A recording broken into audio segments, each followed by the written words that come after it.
Welcome to New York City, New York. I'm Michael Artsis for a special edition of Sports Daily alongside my co-host Darrell Reid.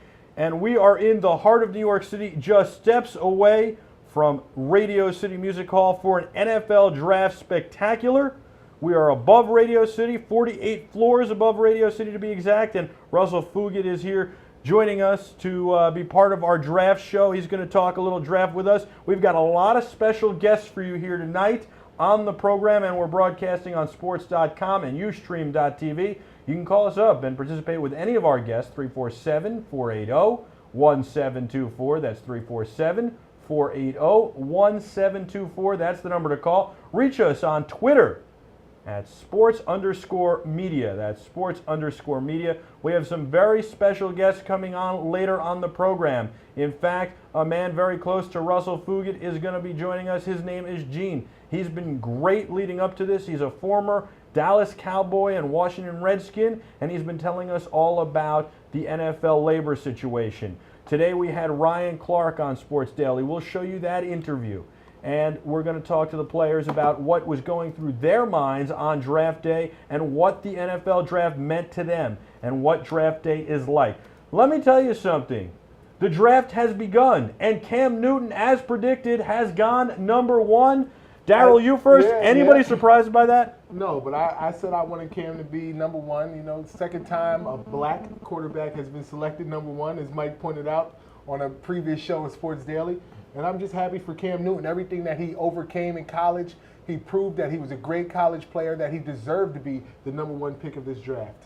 How about you, Russell? Are you surprised? I mean, I'm not surprised. I think leading up to this, everybody felt he was going to go number one. He obviously was such a standout player. He's a good kid. He's a franchise quarterback. That's what Carolina was looking for, and that's what they got here. Yeah, I've had a chance to stand next to Cam Newton, and you don't get athletes like that too often in this kind of draft, and I think that's why he went number one. Carolina clearly has a number of needs, but obviously a franchise quarterback is hard to pass on with the top pick.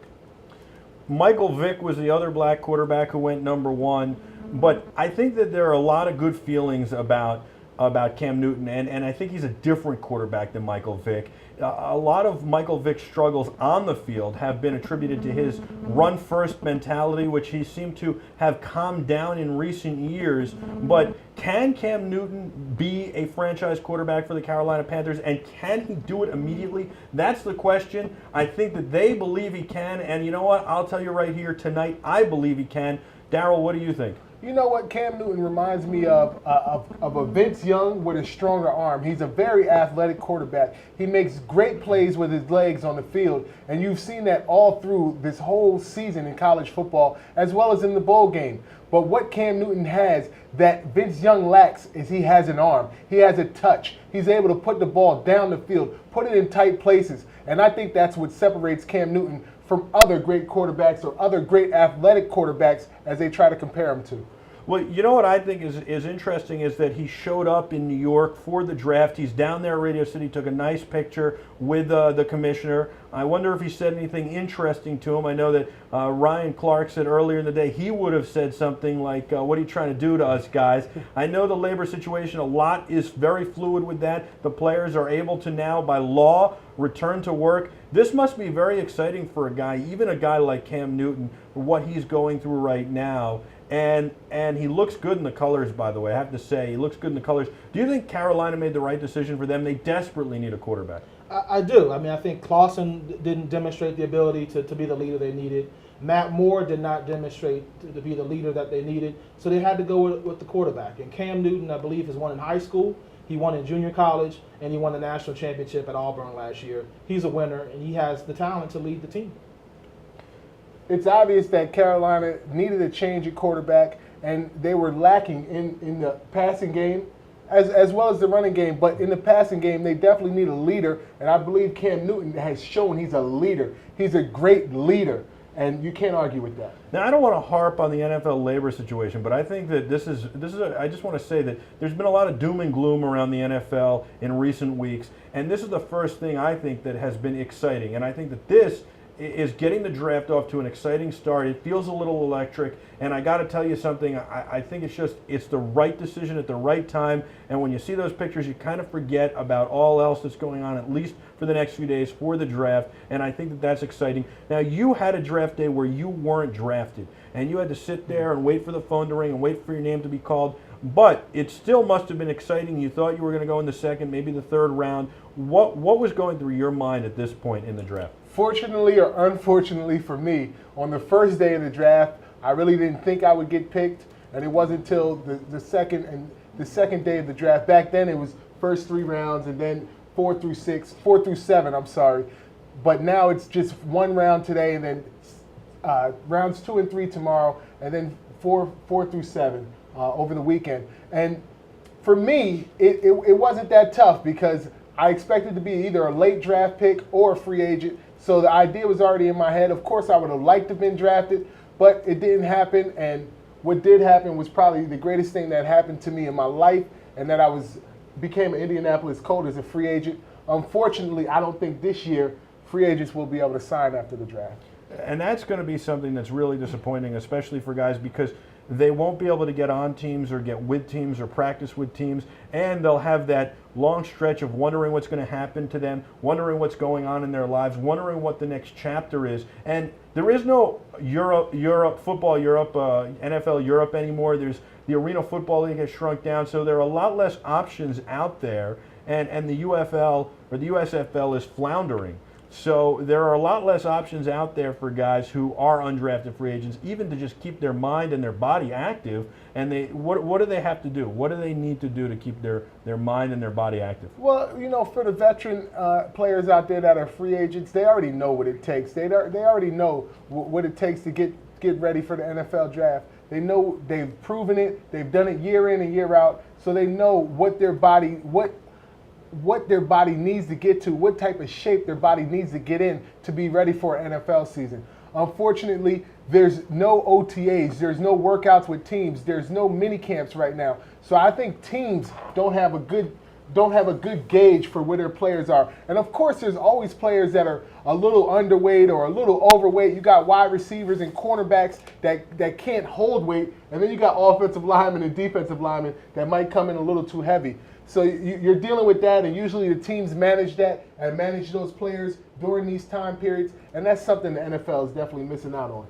Russell, growing up with a father who really is an amazing person, has such an amazing story, and we'll get to him later in the night. He's going to be on Skype, and he'll be with us for a long part of the night. But in having a father like that, a guy who fought for the NFL labor situation in the 70s and was a leader in that situation. And then to take it one step further, he became one of the first free agents to sign with a team and sign a guaranteed deal. And when he was making, 5 figures with the Dallas Cowboys and just won the Super Bowl as a superstar tight end, he was able to then go to the Redskins, who took a chance on him not because of who he was as a player, but because nobody was taking free agents, and everybody was told to not take free agents, and he wound up signing with the Redskins and signing a 6-figure deal. What was that like behind the scenes, and then growing up with him and going through draft day and all that stuff? Well, draft day was a little bit before my time, but he was the last pick of the 13th round, and around this time every year we always remind him of that. Now we're in an age where there's only a 7th-round NFL draft, but of course going from being the lowest paid starting tight end and starting in Super Bowl 10 to being the highest paid tight end, one of the first modern free agents with the Washington Redskins. And again, when you said 5-figure salary, it was a very low 5-figure salary to a low but very respectable at the time 6-figure salary. My father was very much a pioneer and very proud of him and what he was able to accomplish. And he continues to be a leader with the NFL Players Association during this season of the lockout, which has just ended, and leading up to it, as well as the past president of the retired players. What was it like watching drafts with him over the years? It's always been very interesting, being around him as well as a number of other of my uncles and godfathers who are NFL veterans and retired players. I've gotten to learn quite a bit and understand what teams look for when they evaluate talent. And the one thing that my father always shares with me is that not every team wants to win. And that's a very kind of unique concept to understand that you have 32 owners, and each owner has a very different motivation. Some owners obviously want to get the revenue sharing check. Some owners really want to go after it and win. And some teams have different systems than others. So how they evaluate talent, there's a lot of history and understanding that going back 30, 40, and 50 years that makes this draft really unique if you really get into it and understand the history, which I've had the privilege of watching many drafts with my father and getting the chance to learn.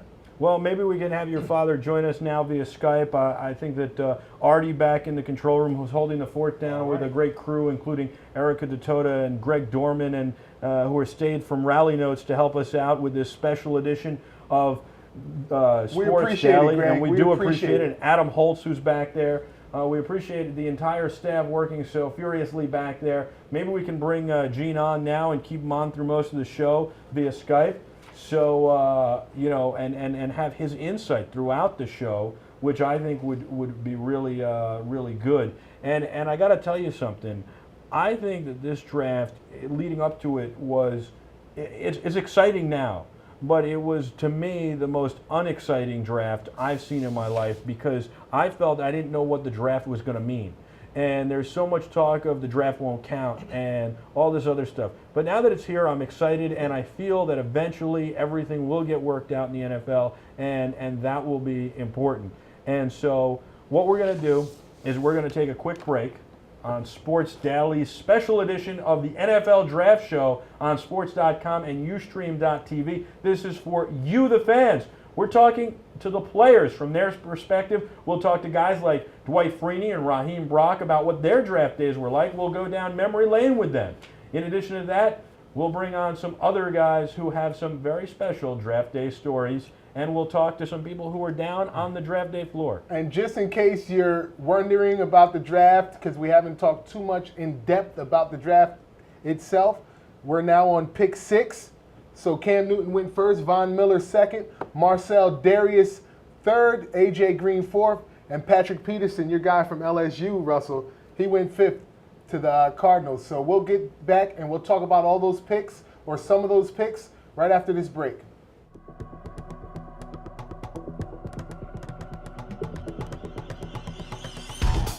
Welcome to Sports. My name is Greg Dorman, and this is Rally Notes. Racing fans, don't forget that on Thursdays at 7 p.m., it's time for Rally Notes. Greg Dorman, rally racing co-driver from Klein Racing, hosts guests and takes your calls about the entire automotive industry, rally racing, and auto racing in general. Rally racing is a great sport. They have Subarus and all sorts of off-road, all-wheel drive vehicles that run through the mud and the backlogging roads. But he's not only talking rally, he'll talk all sorts of racing and automobiles as well. We'll test cars, we'll drive cars, and we'll have a lot of fun. Rally Notes, 7 p.m. on Thursday. Don't miss it.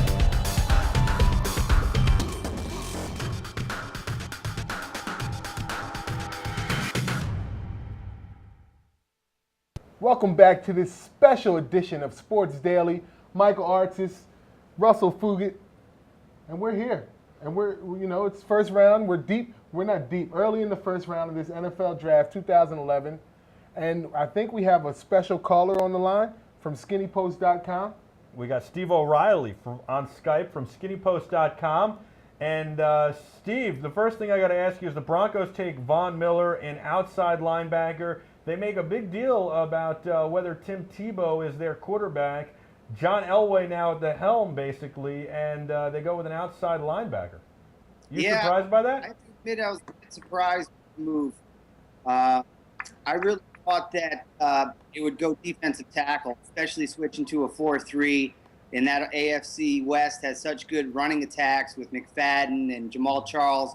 I thought the middle of the defense needed to be shored up a little bit. I'm not quite sure about the quarterback position right now, as a lot of Denver fans aren't, but I think that Elway feels at least Orton can win games going in, and maybe he can groom Tebow a little bit, and he just wanted the best player available, and apparently they thought that was Miller. What really surprises me about this Von Miller pick is he's a 3-4 outside linebacker. I mean, obviously Elvis Dumerville is going to be healthy this season coming up, and he was a great 3-4 linebacker. He already proved he can be a great 4-3 defensive end. But what are they going to do with Von Miller? Are they going to play him an outside linebacker? Are they going to put his hand down? I just don't get this pick. I mean, he's a great player. Don't get me wrong. He was a great college player. But for them going to a 4-3, I just don't understand this pick. I have to agree with you. I mean, I'm a bit surprised with it myself. I think the way they're looking at it is obviously the league is going more towards a passing league. And I think that they look at it like they're probably going to be in a nickel package or a dime package most of the time anyway, and probably bring an extra guy off the edge. But you're right. You have Ayers, you have Doomerville, now Miller. He seems like a glut at the position, and I don't get it either. I would definitely have went defensive tackle, but if they feel they got a guy that can pressure the quarterback and maybe take a model of like a Clay Matthews type or a James Harrison, it's a copycat league, and if teams are getting after the quarterback, then obviously everybody else is going to try to follow suit and try to get more sacks. Now, you said that Orton could win games, and I don't think that I believe that. I've seen Orton play in person. Yes, he's going to win some games, but he's not going to be the guy to win games. But I do think Tim Tebow could be groomed into a good quarterback. I think the guy sitting next to me will tell you the same thing, because he told me a year ago that he thought that Tim Tebow was a good quarterback and would be a good quarterback. And I think under Elway's tutelage, that certainly could happen. Elway now says he believes in him, but the Broncos have certainly selected a lot of linebackers in the last several years in the draft, so to me, this doesn't make any sense. Yeah, and I agree with you. There is one name I want to throw out there, and that's Andrew Luck. And he goes to Stanford where Elway went. So if Elway is talking to some people he may know at that college and they're saying this could be a guy that could lead your franchise back to the promised land, you might want to hold out for him. He may go defensive heavy this year, take some of those extra picks he got from the Brandon Marshall trade, maybe posture himself to make a run next year high up at the board. And the Kyle Orton statement, to go back to that, I think that as a new coach, Fox needs to win. Everybody knows that. Typically speaking, when a new coach comes to a team, they draft a new quarterback or they bring in a new quarterback. I mean, we've seen it with the Jets, with the Falcons. Most teams that come in, they get a new signal caller. I think Orton is safe and he can manage a game.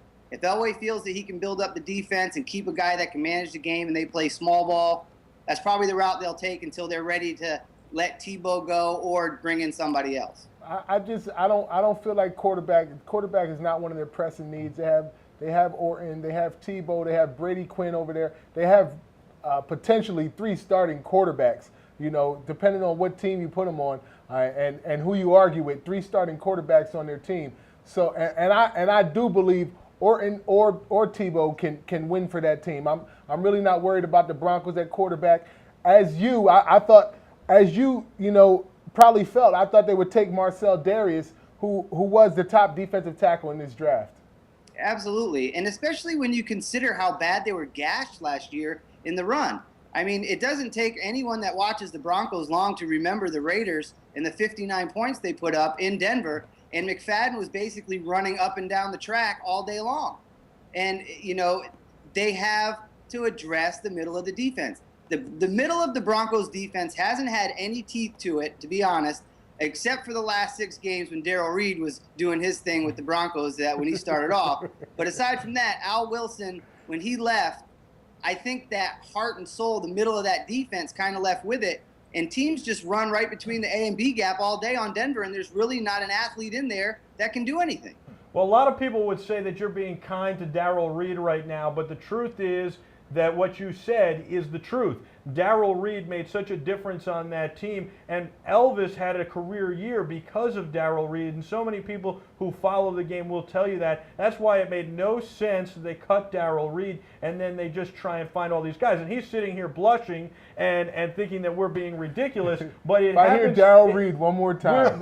Can we talk about the truth, that's it. Can we talk about this guy doesn't, he's a journalist as well, and he doesn't have any, there's no reason to Can we talk about the 2010 Broncos that Darrell Reid was not a part of and had nothing to do with? That was the problem. That was the 09 Broncos. We won our first 6 games. No, the 2010 Broncos needed you. So now you're trying to fill the gap by getting an outside linebacker. You know what? I blame me. I'm sorry, 2010 Broncos. I wasn't there for you, and I apologize.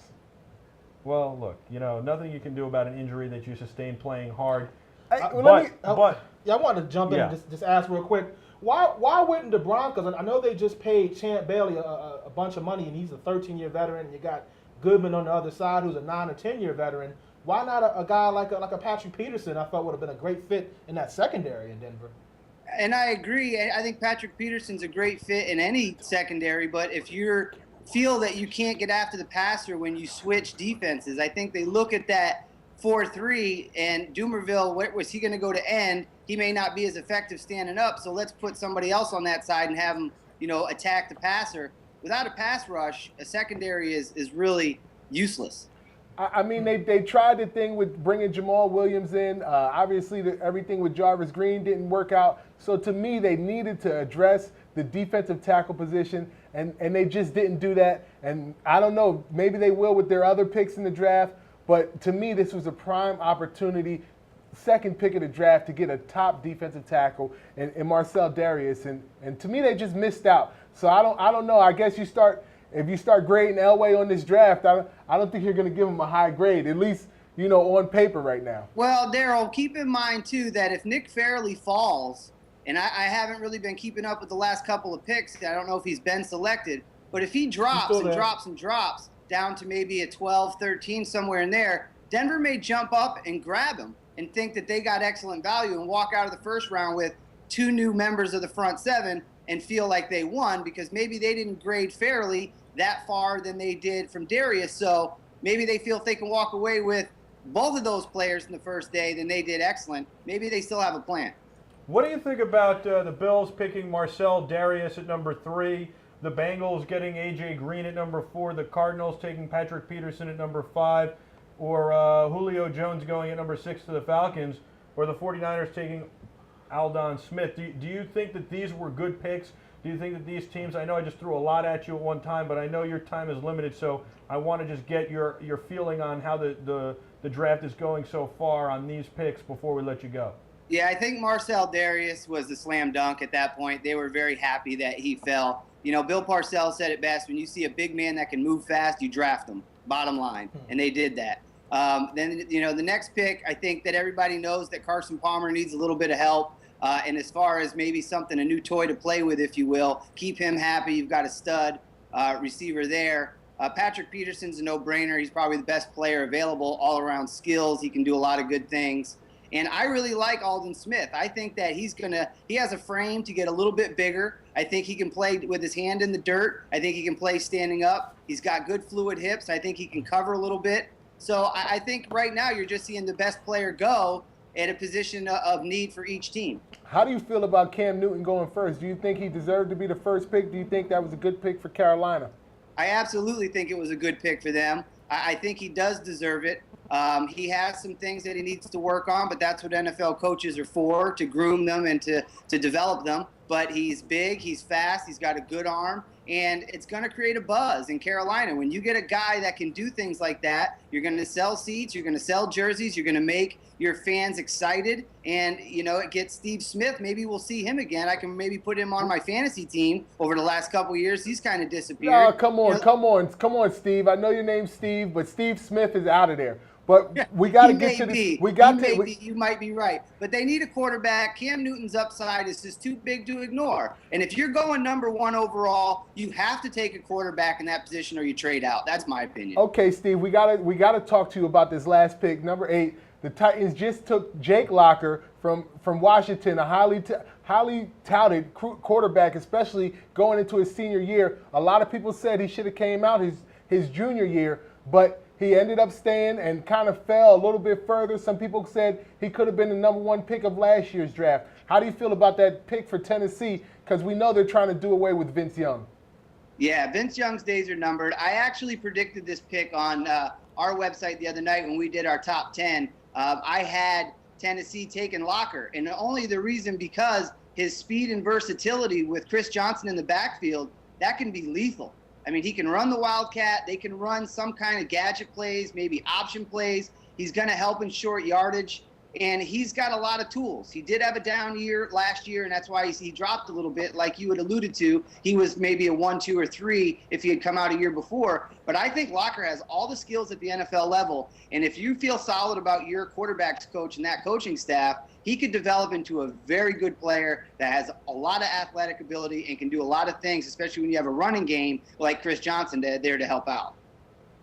Well, Steve O'Reilly from skinnypost.com, thank you so much. We really appreciate your time. We know it's precious, especially on this draft night. And this is our draft coverage, our special draft edition of Sports Daily, coming to you live from the heart of New York City. Where are you coming from, by the way? I'm down in sunny Southwest Florida. Well, I hope you're enjoying the sunny Southwest Florida heat. It's trying to get sunny out here. It is, but it ain't happening. No. It's trying to get sunny. I mean, it's going to be a nice night, I believe, though. It's going to be a nice night, especially for the guys who are drafted. Hats off to Cam Newton, first pick. We're going to take a break, and when we come back, we'll have a whole lot more on this special edition of Sports Daily, the NFL Draft Show. I'm Michael Artsis alongside Russell Fugett and my co-pilot, Darrell Reid.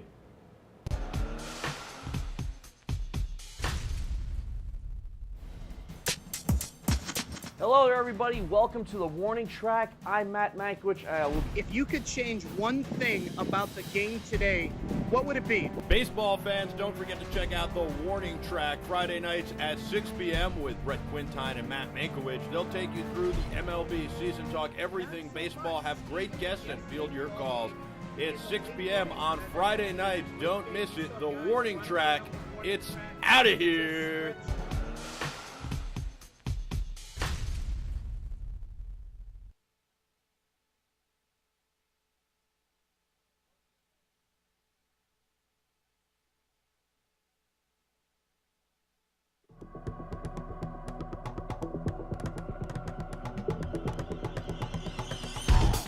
Welcome to Sports. My name is Greg Dorman, and this is Rally Notes.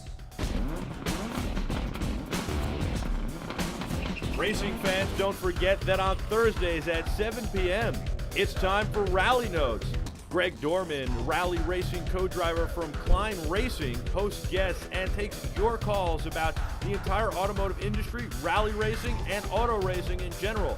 Rally racing is a great sport. They have Subarus and all sorts of off-road, all-wheel drive vehicles that run through the mud and the backlogging roads. But he's not only talking rally, he'll talk all sorts of racing and automobiles as well. We'll test cars, we'll drive cars, and we'll have a lot of fun. Rally Notes, 7 p.m. on Thursday. Don't miss it.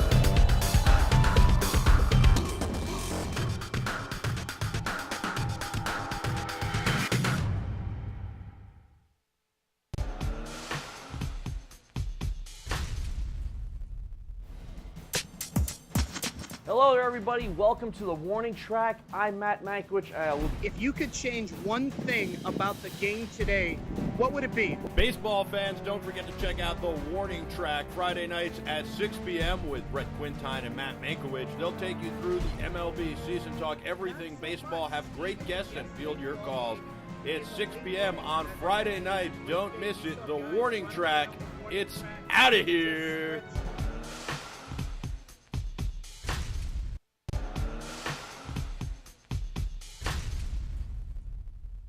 Live on Sports.com. I'm Peter Schwartz, and we're joined by one of the current. If you want everything sports, you got to tune in to Schwartz on Sports. Tuesday nights at 8 p.m., Peter Schwartz, the esteemed broadcaster, takes on everything sports. He's got everything from high-end pro sports like the NFL, NBA, and Major League Baseball to alternative sports like extreme games, lacrosse, tennis, golf, and everything in between. Joined by Minnesota Vikings Hall of Famer John Randall. Last year, you were inducted into the Pro Football Hall of Fame, and that is the biggest honor that a player can get bestowed on him. What was that feeling like when you were enshrined in that candidate? It was unbelievable. You got to check out Schwartz on Sports because there's nothing you know that he doesn't. He knows everything sports. So check it out, 8 p.m. on Sports.com, Tuesdays.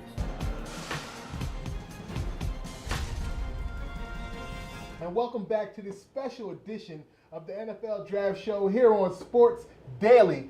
Michael Artsis alongside Russell Fugett. and we're going to have another special guest on very soon. We are going to have a special guest on very soon. At 9 o'clock, we've got a very, very special guest. We've got Gene Fugett coming on soon. He'll stay with us through most of the rest of the program on Skype.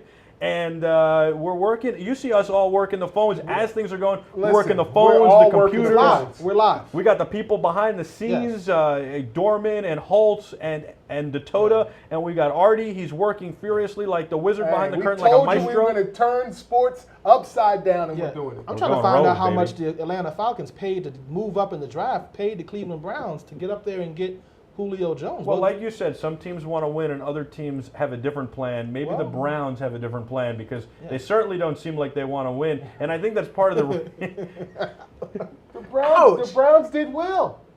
Well, that doesn't mean that they. Shouts to my man Peyton Hillis, who's on the cover of Madden next year. How about my man Stuckey? That doesn't mean that the ownership wants to win. It might happen by accident. I just want to know. You ever see the movie Major League? I mean, the Indians win by accident. I just want to know how Julio Jones is going to help the Falcons stop Aaron Rodgers next year. That was the issue in the playoffs, if you'll recall. Aaron Rodgers. It wasn't there. Roddy White's a great receiver down there in Atlanta. I think they do a real good job with the receiving corps. Matt Ryan down there at quarterback. I don't think they were having any issues at wide receiver. I think it's just that they saw Julio Jones was a good pick. I think they had a value pick at this pick for the Atlanta Falcons, where he was the top guy on their board, and they say, listen, he's the top guy on the board. He's a can't miss. We got to have him, and we'll find a place for him. And I think that's what it came down to.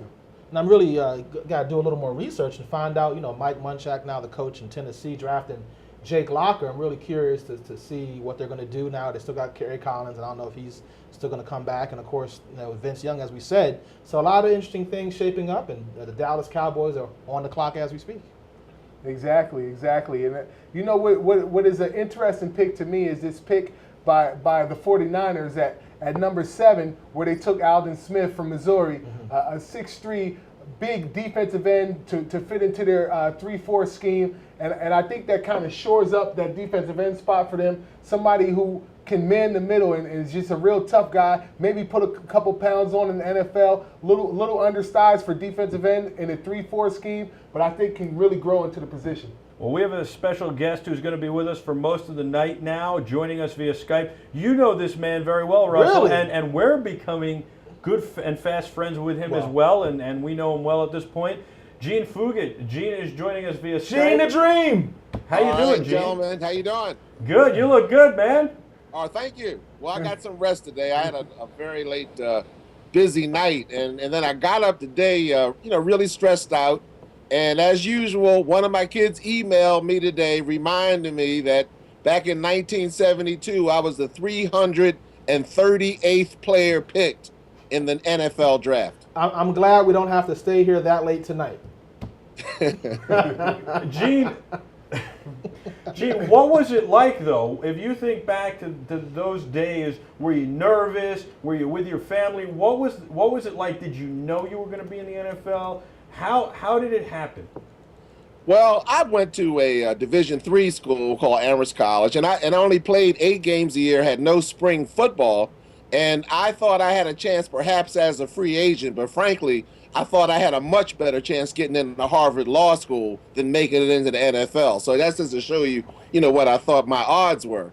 But as it turned out, Tom Landry played with my college coach at the New York Giants. Tom played for the New York Giants and later went on to, be the defensive coordinator. Well, Jim Ostendorf was a punt returner and played there. So anyway, somehow they heard about me, and I was a basketball player, really. I mean, I was before my time, let's say. Well, you know what, Gene? It's beautiful to have you on as usual. I'm not sure. You never know with Gene. You never know what Gene's going to have on. It looks like he got on some silk pajamas or something in this shot. I got my NFL. Gene Hugh Fugett. Oh, my goodness. Y'all are starting stuff now. Gene Hefner Fugett. Your boys just picked. The Cowboys just picked Tyrone Smith with the number 9 pick, offensive tackle from USC, obviously addressing a position need, something they really needed to do. They needed to show up that offensive tackle spot. What do you feel about that pick, Gene? Well, before can I speak a minute before I address that? Of course, and you can come on, Gene. I want to put this draft in perspective because this number one is a historical draft. That's right. Indeed, there's a possibility that this may be the last draft in the history of the National Football League.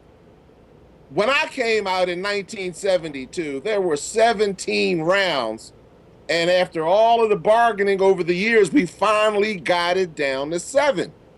Well, how many rounds does the NBA have? 2. So maybe next year, if they come to an agreement, it might be a 5-round draft, a 2-round draft. Why? Because we don't think it really helps the players.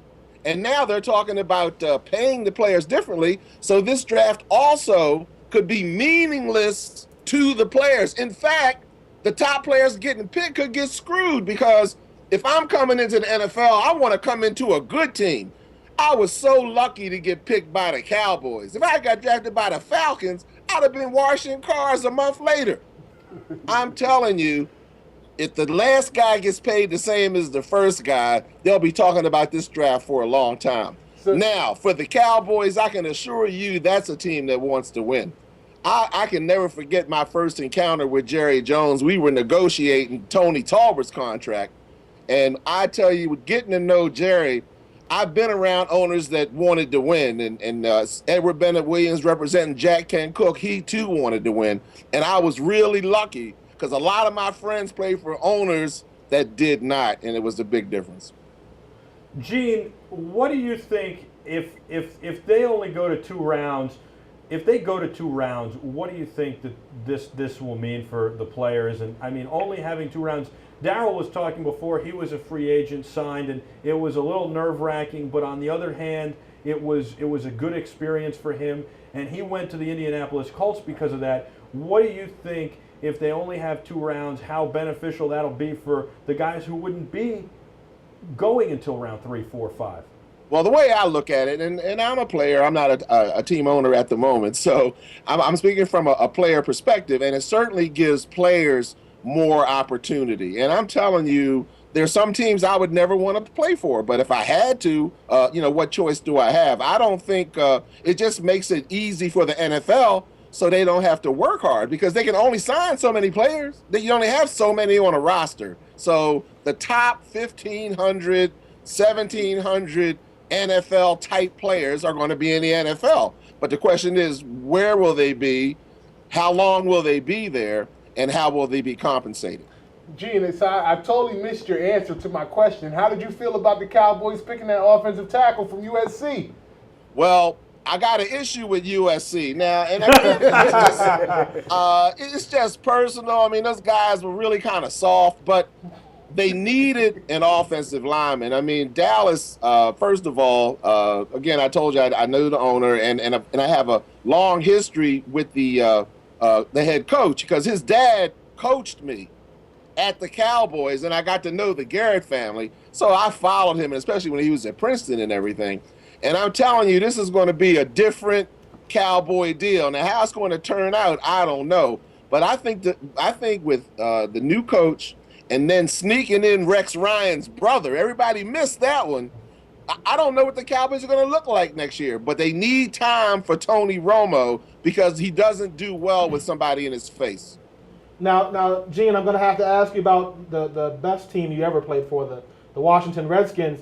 They just traded out of the number 10 pick. Tell us a little bit about your thoughts on that and the general manager, Bruce Allen, being there. What do you think about the Skins trading out of the 10th pick and trading back in the draft?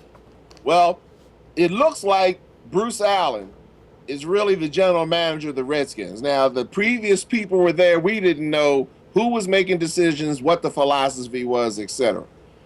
Look, his dad used to trade draft picks he didn't have. Can you imagine back in the 70s, the NFL didn't keep track of trades?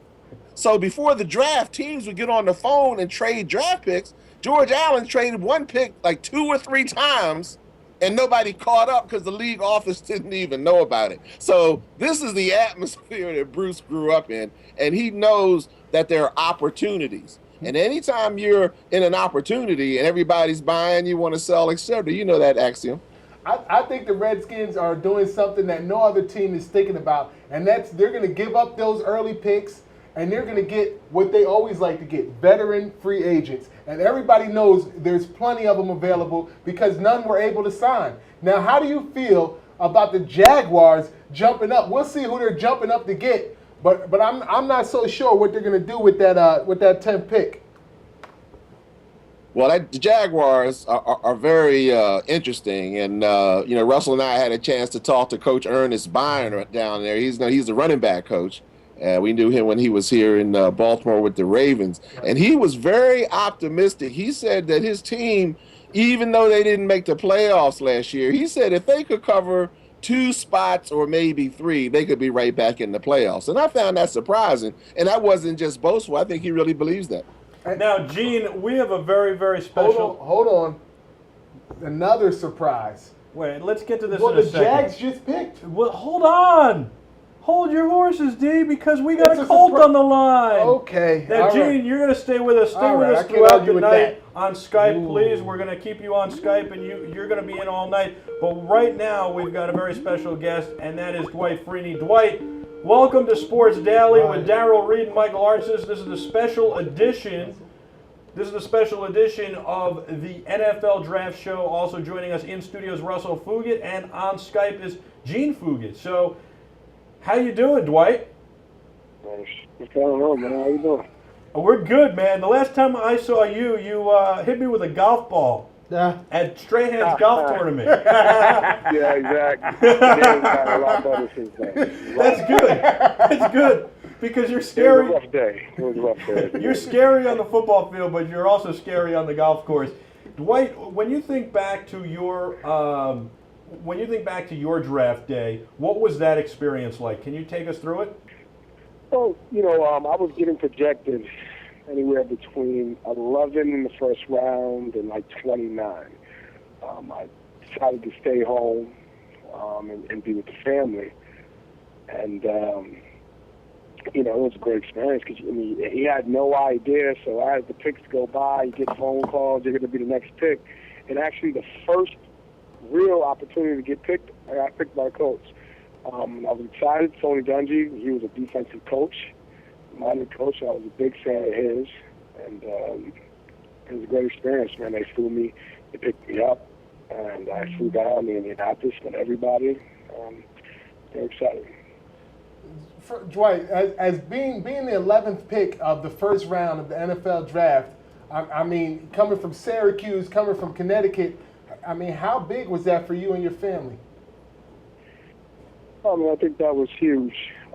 Not too many guys from where I was from, get picked point blank period for any type of professional sport. A lot of times they can't even get to college.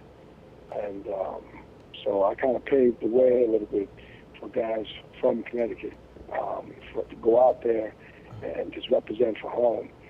I mean, it's been a great pleasure. I mean, a lot of people out there don't know, but you were very close to becoming a professional soccer player. You played soccer all through your youth. I'm just glad you didn't say golfer, because we might have had to throw you off the set, D. How was it going? How was it going to the Indianapolis Colts, a team that was coming together at that time, but had a great offense, and picked you to kind of be the cornerstone of that defense? Well, yeah, I mean, at the time, it was all, the big three. It was Peyton, Marvin Harrison, and Ezra James. And our team was known as completely offense, no defense. And I was one of the guys who came in 2002 and kind of established the fact that, we're going to be known to have a defense out here also. It's not just 3 guys on the field here. And, I think it's been going on pretty good. I don't know if we're there yet. We're not recognized the defensive squad yet. I don't think we're ever going to be recognized that with Peyton around. But you know what? We're doing a good job for what we got, and hopefully the success continues far and beyond me when I'm done. Well, Dwight, you definitely do a good job. You're one of the best players I've ever gotten the chance to see play, and certainly one of the most exciting defensive players in the league today. What was it like mentoring this guy over here, Darrell Reid? Darrell's a trip, man.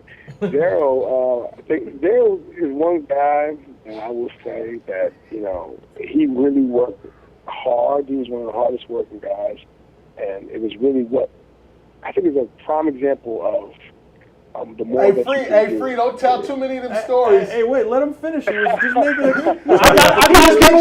I gotta make sure he's telling the right story now. He's telling a good story. He's making a compliment. Relax. No, I'm just saying. I mean, you're a prime example. It's definitely a compliment because what would happen is, Darrell came on the squad as a guy who was undrafted, and we moved him around a little bit. We didn't know if he was a defensive end, and we moved down a defensive tackle, and we had him. He was like the utility guy. He did everything. He did everything well, and he definitely found a niche in special teams. Whereas he finally made a home for himself, definitely. And I think he got robbed. I think he should have made some Pro Bowls, definitely a special team.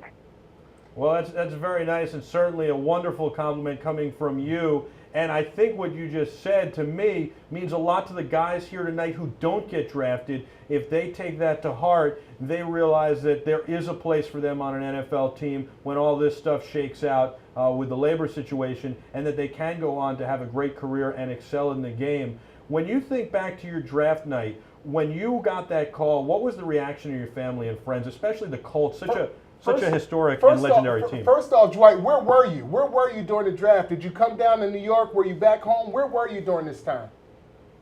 No, I was at home. I was with the family, and it was definitely probably one of the most exciting moments of my life. I was on the phone while they were calling my name. Everyone downstairs was screaming and excited, and I was upstairs taking the phone call, speaking Bill pulled me in, speaking to Tony Dungy on the phone. So I was very excited, man, and it was a great experience. My last question to you before we let you go, because I know you're pressed for time, and we really appreciate you getting on the phone here with us tonight. Is obviously everybody's been talking about Cam Newton, and they've predicted him to go number one. He went number one. Do you think that was the right choice for the Panthers? Well, I think it was the easier choice for them because of the fact, not necessarily right. We won't know if it was the right until it becomes the right. I think, with the draft, it's really like Colorado, and obviously there's a lot of pressure on Carolina when you have a high-profile guy like Cam coming out. There's so much pressure to pick that number one quarterback because if you miss, let's say you don't pick him, and he goes somewhere else and becomes a superstar, you look so bad because you didn't pick him. So you almost have to pick him just to say, okay, look, this is who we got. You all want us to pick him, so therefore we're picking him, and we'll go ahead. But he's a tremendous athlete. He has a tremendous upside. I've always said quarterbacks, they're kind of a diamond in the rough, but the thing is about the quarterback position is it takes a team around them for them to be successful. And I think, they have a good offensive line, so that's going to help them. They'll protect them, and I think they need a little more weapons out there for them to throw to. But I think he definitely has a good chance to be successful. I would have loved to have been a fly on the wall in your home when you were picked 11th and your family found out you were going to be the defensive anchor for Peyton Manning. Okay, last question for you. As a 6-time Pro Bowler, four-time All-Pro, 94 sacks, 6 sacks away from 100 right now in your career. What do you think the Indianapolis Colts are going to do with their pick this year? That's the question of the century. Every year I guess wrong. Every year I say, oh, well, man, this year we really need a corner, and we'll pick like an offensive lineman. And next year it's like, all right, we really need a lineman, and they'll pick like a defensive end. So for me, I mean, I know, we've been banged up in the secondary. I know we need more guys on defense for depth for our defense because of the fact that, we've been getting hurt at all positions across the board. And it'd be great to pick somebody somewhere on defense for the first round. I would love to see that, but who knows? We might pick a punter. I don't know. I don't know. Just how we do. But Bill Polian, he does a great job of what he does, man. And no matter what, he picks those diamond in the rough. Free, you know how it is, man. You know they go on offense. You know Peyton needs an offensive lineman, offensive tackler. So they need a defensive tackle. I think both your starting D tackles from last year are going to be free agents. It looks like they should be picking defensive tackle, but they'll find a diamond in the rough, like you said, maybe a late rounder or a free agent defensive tackle, and they'll probably pick a receiver or a tight end. I don't know. Yeah, I mean, we're all over the place. Like I said, I know we have some systems that we need to fill, and the offensive line is always in need. I think getting a team really gets started from up front, so either D-line or offensive line.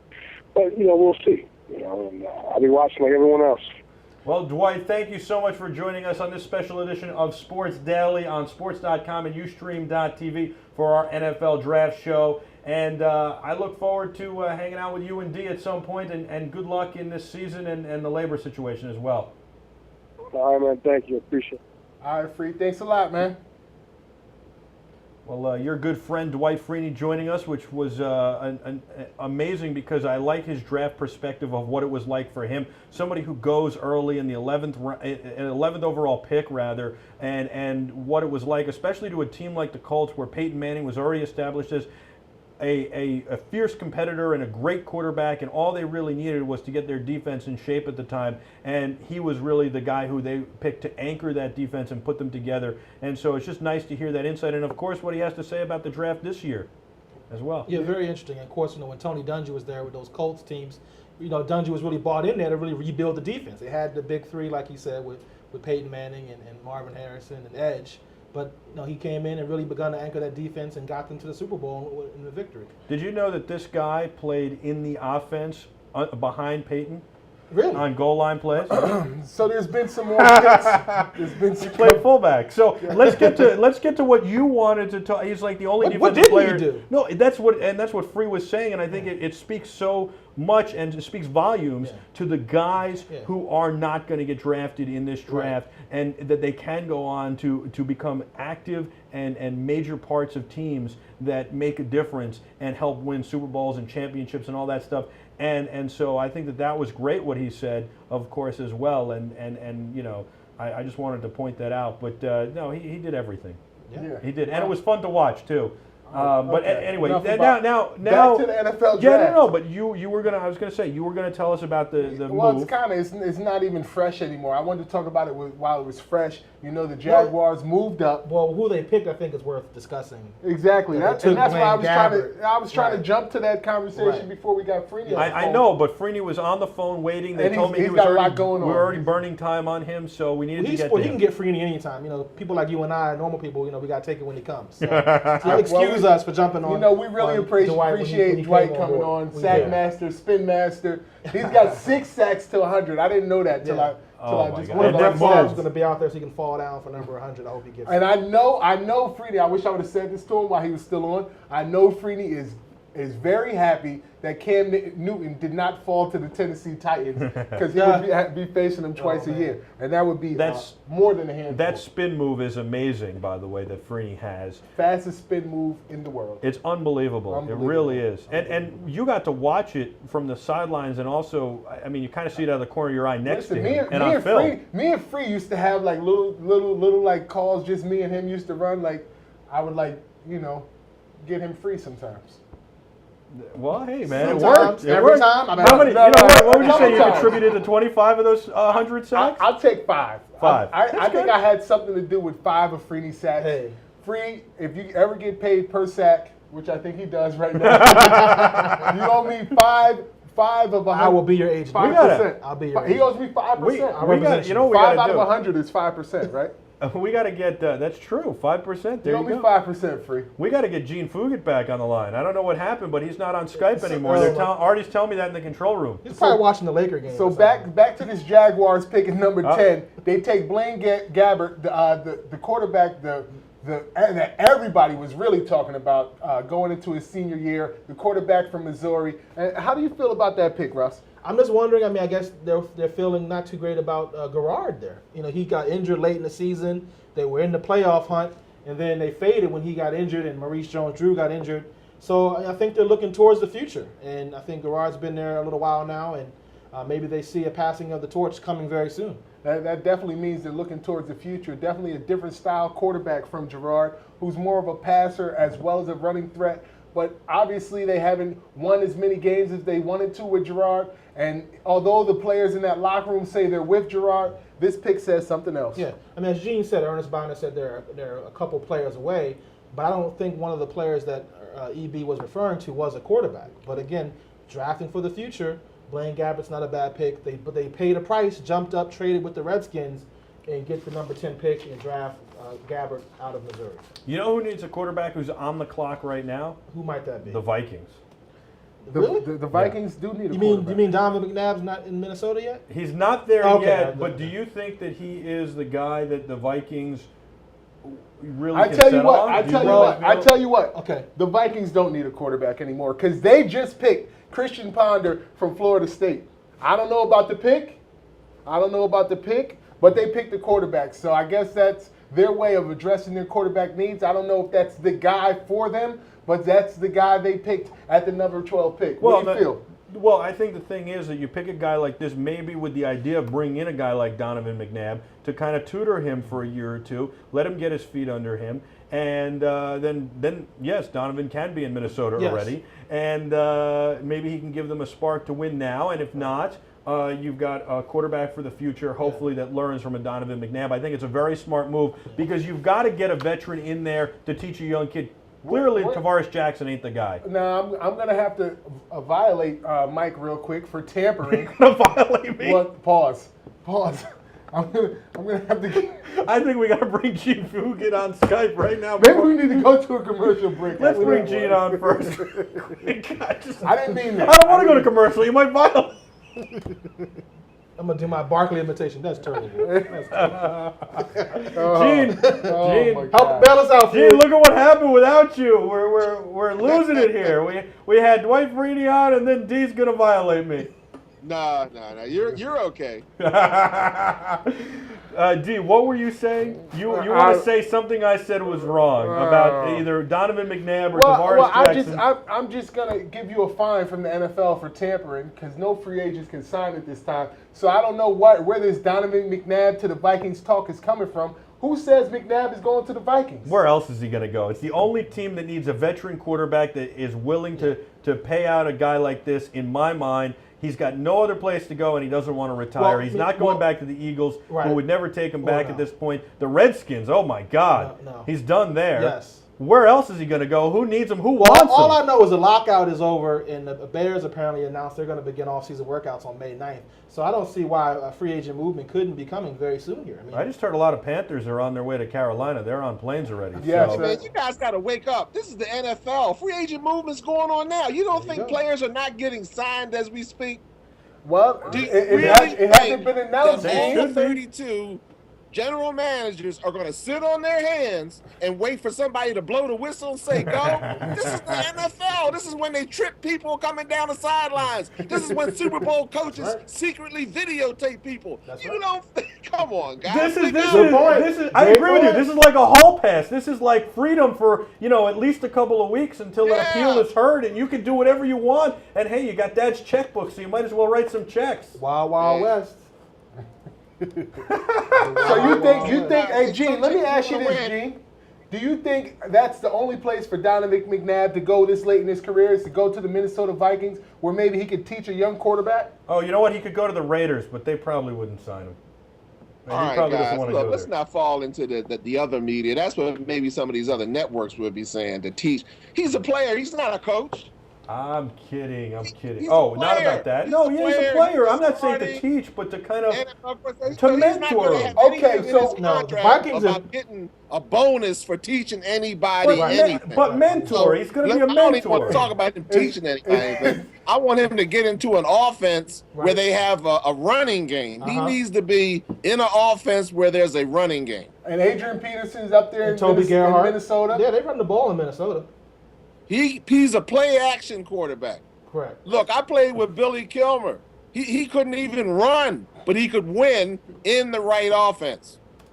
Look, but what I said isn't necessarily wrong. You just took it the wrong way because look what I just said. No, But here, hold on a second. Just hear me out. I said he can go there and maybe win for the next year or two, win now. And he could, what I was saying is he could mentor Christian Ponder in the meantime, which I don't think is a bad idea, and I think you want that out of a veteran quarterback. I'm not saying he's going to teach him. He's going to get out a chalkboard, and he's going to say, this is what you do, kid, and hey, let me draw up some plays for you, kid, and let me coach you, kid. No, but he's going to mentor him. He's going to teach him how to carry himself, how to be a leader. He's going to, and even if he doesn't outright do that, the kid's going to learn it by watching, and if he doesn't deserve to be in the NFL, because the kid needs to observe, and you know, hey, that's what he's there for.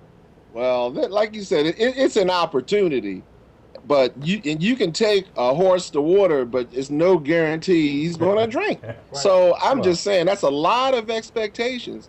But I was lucky. See, that's why I was so successful, because I wasn't that good. But I had 3 Hall of Fame NFL football coaches, and how many, Russ? I done lost count how many Hall of Fame players I played with. So it means a lot who you're around. Yes, it can make a difference, but it's no guarantee. I mean, look, my rookie year, me and Mike Dicker were bringing the plays in and out. You don't think that helped me? Here I am out of Amherst College, man. I'm doing head fakes and sliding inside of linebackers thinking that's a great block. And Dicker said, Fugett, you're not going to be a tight end until you start hitting them. I said, what do you mean, Mike?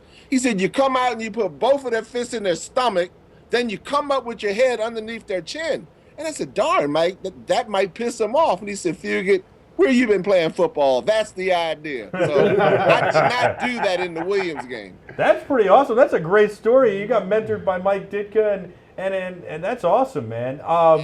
That is a great story. No, I was lucky. I really was. I'm telling you, I played with some great players. Look, I had Bob Hayes on that team. I had a Lance Allworth in his last year was on the team with Sid Gilman. Oh, man, you should have seen Sid Gilman and Tom Landry at the chalkboard playing offense, defense, how I'd break this defense, how I'd cover this. Oh, I learned so much football. Now, what about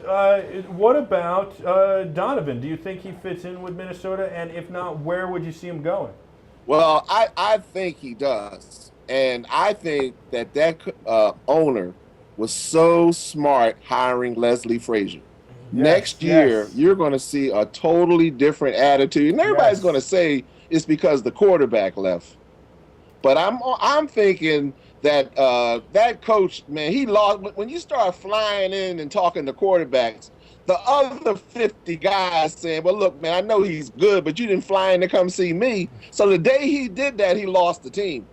The day he was fooling around trying to get him to come back, he lost the team. So finally they recognized that and they fired him. So now with that out the way, I mean, that could be the toughest division in pro football. And I can't agree with you anymore. Leslie Frazier is a great coach. He coached the defensive backs when I was at Indianapolis Colts. Okay, so you know better than me. And he is a great coach. A lot of those guys learned from him. Kelvin Hayton in particular learned a lot from what Leslie Frazier taught him. Part of that great Bears defense back in the 80s.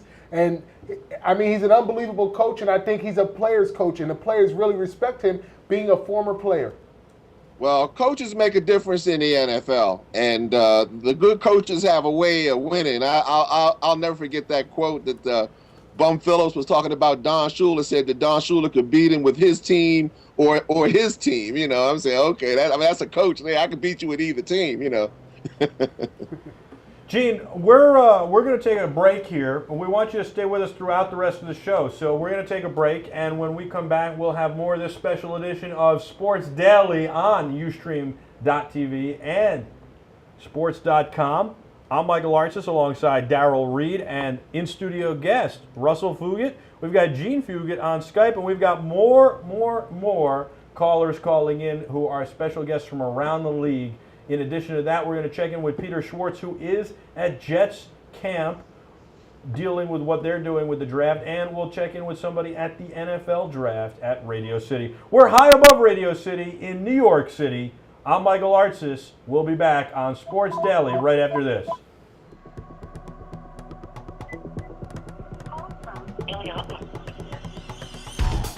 Welcome to Sports. My name is Greg Dorman, and this is Rally Notes.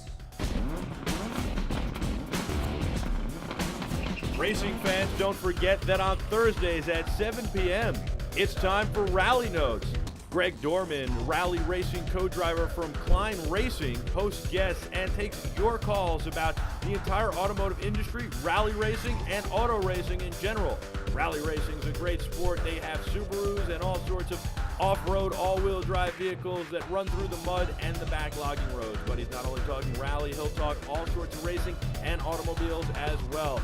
We'll test cars, we'll drive cars, and we'll have a lot of fun. Rally Notes, 7 p.m. on Thursday. Don't miss it.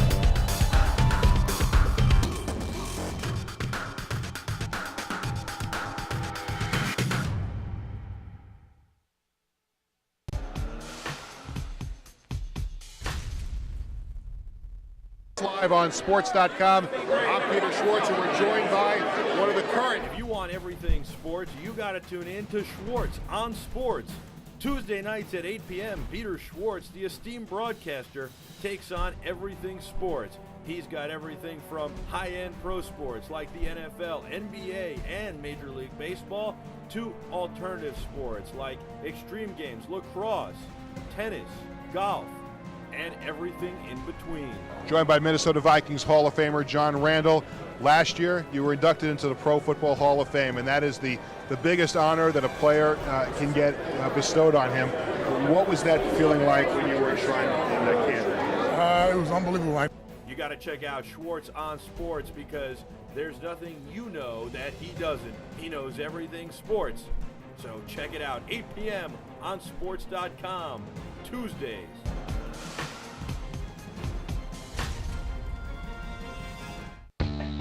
I'm Justin Tucker, the New York Giants, and you're watching Sports.com.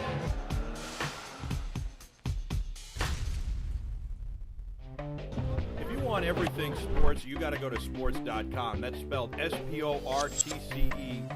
We're going to take you behind the scenes in the world of sports and a lot more. It's sport, content, and entertainment. We got a lot of great stuff. Technology segments. Now it's got the front and back facing cameras, so you can do video chats like this one via Skype on the 3G network, and you can do FaceTime, only available on the Wi-Fi. It's got a lot of other great features. You can edit on it with iMovie. You can make songs and voiceovers. Behind the scenes. We back, Sports.com, at this secret location behind the scenes. Jim Jones. We'll take you into the lives of athletes, follow them off the field, but it's also music. Be right here, but it's perfect day. And other genres as well. Check us out, Sports.com, and we've got live shows 5 days a week.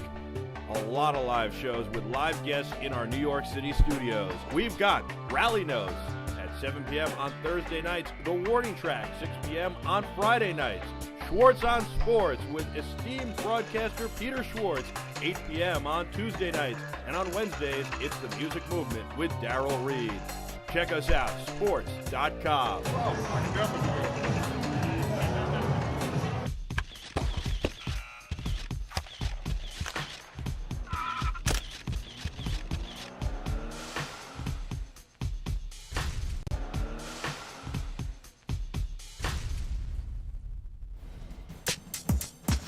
Hello there, everybody. Welcome to the Warning Track. I'm Matt Mankiewicz.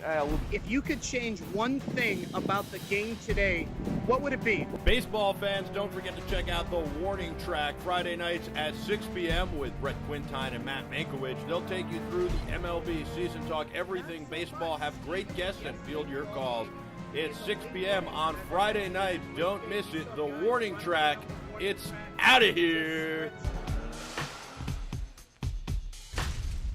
Russell Fugett, Darrell Reid, I'm Michael Artsis. This is Sports Daily's special edition NFL Draft Show coming to you live from New York City, 48 floors above Radio City in the heart of New York City. Guys, the draft is full steam ahead. Joining us via Skype, by the way, is Gene Fugett. And Gene is in, I believe, Baltimore, Maryland. Correct. Is that correct, Gene? No, it's not about Gene right now. Let me just tell you about the draft and what's going on. The Lions just made a pick that really blows my mind. You talk about shoring up the middle of your defense. They already have Ndamukong Suh up there playing. He played lights out last year as a rookie. great defensive tackle. Now they go out and get Nick Fairley, one of their top tackles from Auburn, a really big boy, 6'4", 291. I mean, I could go up. Yeah, I mean, Mike could go up. me and Mike are ready to line up and play DN and outside linebacker with those two big D tackles there. Nobody's going to be blocking us. Nobody's going to touch that middle linebacker up there now. Man. I'm ready. I'm ready. Suit me up. And we have Jeff Charleston from the New Orleans Saints on the phone. Jeff Charleston, are you there? Jeff. Yeah, I am. How you guys doing? Jeff, what do you think about that pick, man? Nick Fairley, the big D tackle from Auburn, goes up to join Ndamukong Suh up there in Detroit with the Lions. I mean, the middle of that defense is they're humongous now. Yeah, it's definitely a huge pickup for them. They lucked out by having him fall, and they picked him up at the right time. What was it like for your draft experience? What exactly was your draft experience like? Oh, well, I was undrafted, so for most people, the draft is a good experience. For me, it was a bad experience. But I can't really. You weren't prepared that you might be undrafted. Was it really a bad experience? I mean, I was, but of course, every guy's dream is to get drafted. And when depending on how you played in college, depending on your pro day, your expectations are, of course, to be drafted. I mean, when the 7th round goes by and you see guys getting picked up, you're like, come on, I'm a lot better than this guy. But, it happens how it does. Then you just prove it on the field. Of course. Now, Jeff, a lot of people don't really know your story. You're in your 5th year. You've had ups and downs. You were in the NFL, out of the NFL, then back in the NFL. Tell the people out there, tell the people your story. Well, basically started in 06 as an undrafted free agent. Went to Houston, went with them through training camp, preseason, all that. Got released. Basically had a year off. Worked in the hospital, did construction. Tried to keep myself busy, but also worked out in my spare time. And then Indianapolis basically signed me to the team in 07. Made the team that year. Played the year.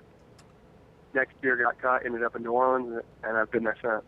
So, Jeff, what did you feel like was your breakout year? I mean, like you said, you were in Houston, then you got released, didn't play football for a whole year, became a regular guy and just got a regular job, and then you said, you know what, I've been working out, I've been working hard, and the Colts gave you a shot. When did you realize that you would be able to stay in the NFL? I kind of, once I made it on Indianapolis roster and went through the whole season, that was, I felt confident enough. But it was, for me, it was a blessing to get cut originally by Houston because it kind of made me a little more hungry. It made me, but it also calmed my nerves because it was like, you know what? I know what it's like at home. I know what it's like when I get cut. It's not that big of a deal. It's my dream to play football. And I just, I approached it like that. Calmed my nerves. You kind of go in careless and you just play. Now, for the people that don't know, so you were, how did, like, we just had Dwight Freeney call in before you called in. What did you learn from the Indianapolis Colts, from going to Indianapolis, playing with those great players, being with that great organization, and obviously learning from a great player like Dwight Freeney? You learn a lot. You learn, different pass rush moves, coming, especially with John Turling there, just developing your own game, spin move works for him. Is that going to work for everyone? Not necessarily, but it definitely helps. And, just seeing how those guys approach the game, with Dwight and Mathis, just to see the way they approach it and the way they study the game and how they go about every day, it helps a lot. What advice would you give to the guys like yourself who are sitting around tonight and over the weekend who didn't play at a Division I program? What advice would you give to them as they prepare to pursue their dreams in the NFL? Come to work every day. That's pretty much it, because you can't worry about all the other stuff. You can't worry about the guy next to you is better than you, because a lot of times it's just finding the right fit on the right team and getting yourself better. Now, you weren't with the Indianapolis Colts Super Bowl team, but fortunately you were with the New Orleans Saints and played a great pivotal role in them winning their Super Bowl. How was that feeling? How was it to win a Super Bowl with New Orleans? It's unspeakable, because I've never felt that great in my life. Just the high that you reach once you win Super Bowl, you can't really prepare for it either. So the high that you reach once you win, you're on top of the world, and you feel that way for, heck, I didn't come down until probably June.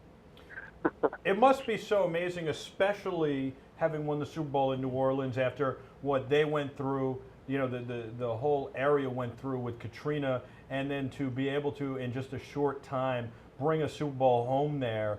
That must have made it so much more special. I mean, you could win in New York, you could win in Indianapolis, you could win in all these other places, but to win in New Orleans shortly after something like that, when the people were so devastated, and give them something to really rah-rah and get behind, and especially the season before, having a great season and getting close and getting the fans to know that it's coming, must have been amazing. And you kind of had like a special season too. It seemed like it was destiny the whole year. So how was that, and how much more special was it to be in New Orleans and be able to do that for the fans?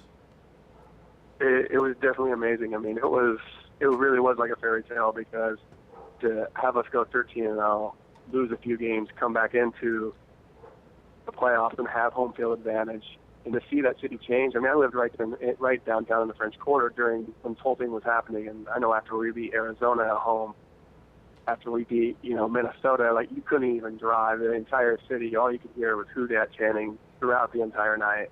And once we won the NFC Championship and finally went to the Super Bowl, they were having a parade no matter what, just because we got there. And I think that really helped a lot of players just be like, oh, you know what? We're going to go ahead and win this. And to see the city change once we came back, and just see the happiness and all that from that city, and experience the parade and everything. Mardi Gras was shortly after that. It was seriously just unbelievable. What do you do with the ring? Do you wear it? I usually wear it when I travel. It's definitely a conversation starter. But, especially when you're on the plane or something like that, it's awesome to see people's reactions. There's a lot of people that have, ties to New Orleans, or, they have family down there, and they love to talk about it. So, I love wearing it, because it definitely is a special memory. But, I don't want to just have one ring. I definitely want to have more. So it kind of reminds you too that, of that feeling. And once you win, you want to win more. Yeah. Speaking of that, a tough way to end the season last year up in Seattle. What do you expect the Saints to do in this year's draft to improve and get back to the Super Bowl?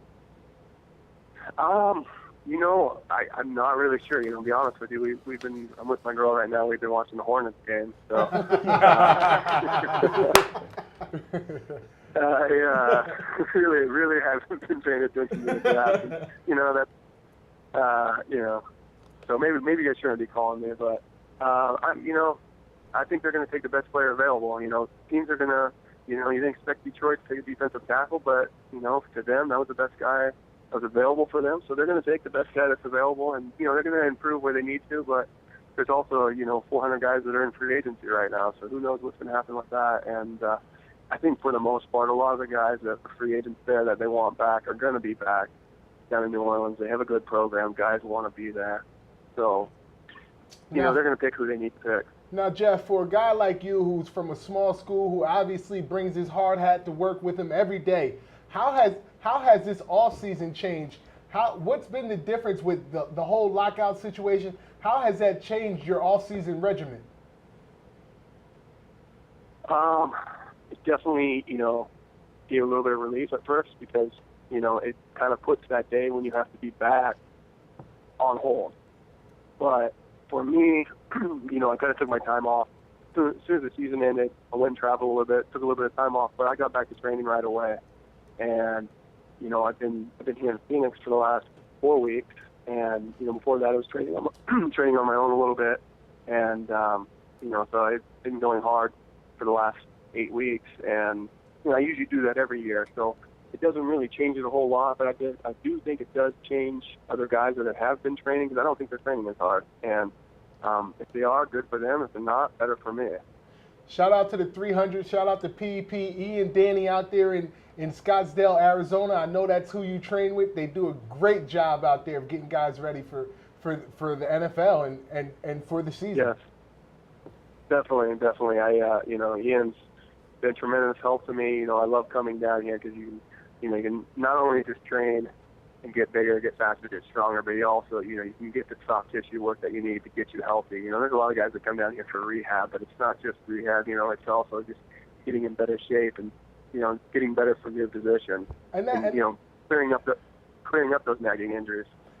And that's something we want to talk about because there are a lot of players that do work out with their teams. Although you may do the workouts with the teams, you also work out on your own because you work extra hard. All the guys in the NFL aren't like you. And I was telling Mike this earlier. There's guys that either lose too much weight or they gain too much weight when they're away from their respective teams.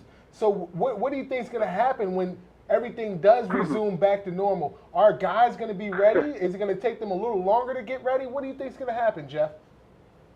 Yeah, I mean, we're all professional athletes, so, I think that for the most part, the majority of your guys, maybe 60, 70%, are going to be on top of their game. They're not going to be in the same shape as if they were, doing OTAs and stuff. But I think a lot of guys are going to be on top of it. But, there's going to be a lot of guys that haven't been working hard enough, and, there's going to be a little bit of chaos. There might be more injuries. There might be more issues with weight, and, there's only one way to find out, and that's as soon as the whole lockout's over.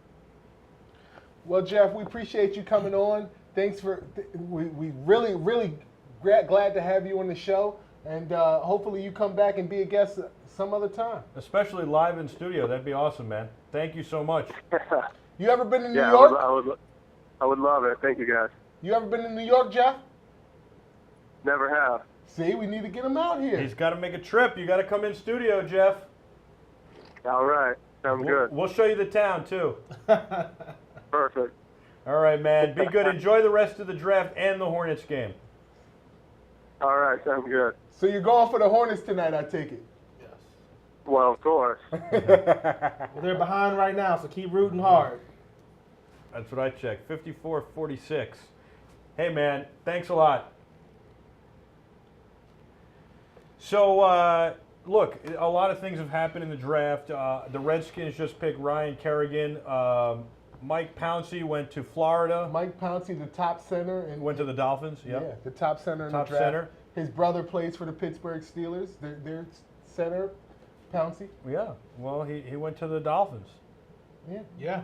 Yeah. Good pick. Well, about halfway through the draft, now the Redskins took Kerrigan, Yep. defensive end out of Purdue. And the Patriots are up now. Right. The Chargers, the Giants, the Buccaneers, and then Kansas City are the next teams to pick. And the Dolphins have a center, but what they really need is a quarterback in my mind, even though I think that the Dolphins would probably tell you that they are They need somebody to get the ball to my boy, the Beast. The B. Beast. Marsh. Is he okay, by the way? Yeah, is he How's okay? doing? What's the deal? He's recovering. Okay. He's recovering. He's All right. doing okay. He's recovering. Is he available tonight? I mean, that would be a great interview. The family's dealing with that situation. He's not available for an interview at this time. Okay. He's not taking any interviews at this Understood. time. I had to tell Mike that earlier. Mike, He did. I know a good lawyer if he needs one. That's I all was I'll like, say. look, tell He him knows we good don't want to lawyers. talk to him about the situation. We want to talk about the draft. I'll just sneak one right, question in. exactly. Exactly. And then I said, oh, come on, we'll for real, we'll just talk to him about the draft. I'm not going to let them do my boy like that. I'm really curious to see what the Patriots are going to do, the 17th pick and the 28th Well, pick. I mean, they're loaded up on draft picks, and they fell short last year against the Jets, but they're going to have so many picks this year. The thing is with Belichick, you gotta wonder what the Patriots are going to do. You always gotta wonder what the Patriots are going to do because they'll trade down. They could trade back again. Exactly. They'll trade down. I want more picks. Belichick's he's gonna find. He's gonna find diamonds in the rough. he loves finding guys. He loves finding diamonds in the rough. Late rounds. He doesn't care about having a first rounder. Trade back. Give me 2 second and thirds. Well, he's going. He just picked Nate Solder out of Colorado State. Offensive line. So they offensive address. tackle. Yeah, they addressed the need that they needed. Well, playing against the Jets in that defense, I think there were some weaknesses exposed in that area, and I guess this may help shore them up a little. I think overall last season with Brady, you go back to the last 2 seasons. Brady got hurt. Yeah. Brady got hurt 2 seasons ago, and then last year he took way more hits than he had ever taken. Right. And you take those 2 things, those 2 factors into play, and they have to go offensive line here because they have to protect their man, the franchise, Tom Brady. Well, you're 100% right, and the thing is, Tom Brady doesn't even like pressure or hands in his face. So, yeah, they have to keep the people away from him. They've got to keep their hands off his face. And in doing so, they need more players up front. And offensive tackle, like you said, is one way to solve that. And hopefully for them, they feel this kid Nate will be the answer, and hopefully he will. How hard, though, is it for a guy? 6'8", 319. But how hard is it for a guy to learn the offensive scheme and to get right in there? I'm going to tell you the biggest issue this kid's going to have during this season. He's got to play against Dwight Freeney. Well, they got Matt Light over there at left tackle. If he goes at right tackle, then he's got to play against Robert Mathis. And that's one of the biggest games of the year that they're going to have is when they face the Indianapolis Colts. He's going to go against James Harrison or